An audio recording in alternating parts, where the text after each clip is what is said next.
Today I'm going to show you a couple of things that are the result of the agitation of the ocean. I hope you can hear me okay because the ocean's pretty turbulent out here today. It's really a gorgeous day. But one of the things that you see when the ocean is whipped up like this is sea foam. And sea foam is kind of magical. People think that maybe it's the result of pollution and so on, and that may be an aspect of it, but basically even if there were no pollution at all, the ocean would make this sea foam because of the agitation of the organic matter within the water. And I'll show you some of that stuff, and I'll show you how it moves, which is so fascinating. So you can see here that the sea foam is flowing into shore, and it looks really pretty when it comes in like that, kind of like frosting. When it gathers together in larger clumps, see how it moves? It's just amazing, magical. It reminds me of whipped cream, or if you've ever beaten egg whites, it kind of looks like that.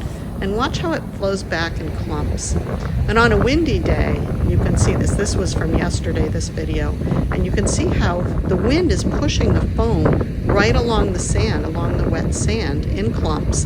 And also you can see bits of it flying off. It's really pretty amazing.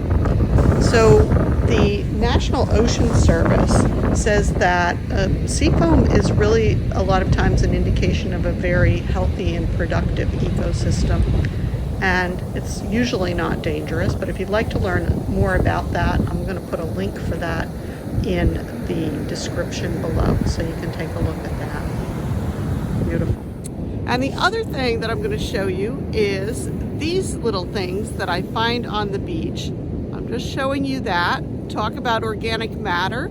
This is a bunch of seagrass and other things like that are collected into a little ball. And I used to always call these beach tumbleweeds when I saw them, because you'd see them rolling along the beach like you see tumbleweeds out west.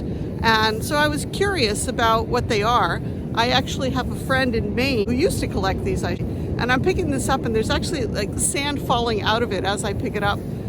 There's some of it is a little bit green, a little bit, all the different kinds of materials in there. And sometimes you'll find little bits of seashell in them and so on. But I'm going to reveal the mystery of what's inside of these today to you.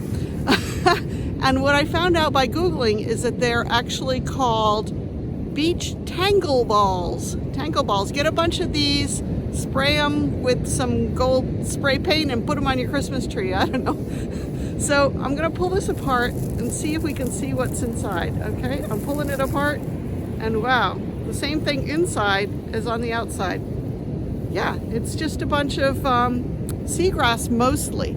And so from what I understand, they're formed either on the bottom of the ocean where there's seagrass and it kind of rolls together and collects up like this, or maybe it forms on the dunes where there's some seagrass that starts to collect in a ball.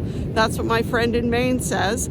And frankly, I'm not sure anybody really knows. But anyway, that's what we've got here, a beach tangle ball. So next time you're at the beach, take a look and see if you can find any of those.